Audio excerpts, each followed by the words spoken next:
పూజారి గారు, "అమ్మా అది" అంటున్నా గాని, "ఏంటి పూజారి గారు ఏమైంది చెప్పండి? మీ గురించే నాకు భయంగా ఉందమ్మా" అని చెప్పగానే, "నా గురించి భయమా? ఎందుకు పూజారి గారు?" "అదే ఆ కళింగ జైలు నుంచి విడుదలయ్యాడటమ్మా" అని చెప్పగానే, అందరూ అప్పుడు జరిగిన విషయం గుర్తు చేసుకుంటూ ఉంటారు. అలా చెంచలమ్మనికి పొడిచి అతను జైలుకి వెళ్తాడు.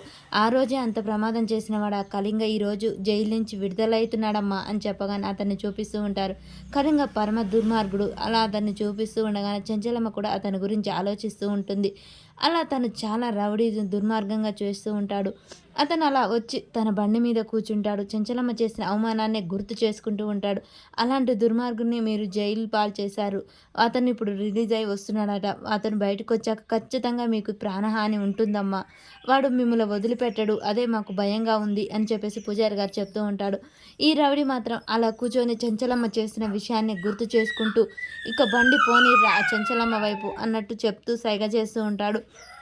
అలా ఆ రౌడీ గాడిని అలా తీసుకొని వస్తూ ఉంటారు. ఇక చెంచలమ్మ మాత్రం ఆలోచిస్తూ ఉంటుంది. అంటే ఈ క్షణం నుంచి అమ్మగారిని కంటికి రెప్పలా కాపాడుకోవాలనమాట అని చంటి ఆలోచిస్తూ ఉంటాడు. చెంచలమ్మ చూడండి అలాంటి దుర్మార్గునికి నేను అస్సలు భయపడనని చెప్తుంటారు. మరి కళింగ చేతిలో చెంచలమ్మ చనిపోతుందా?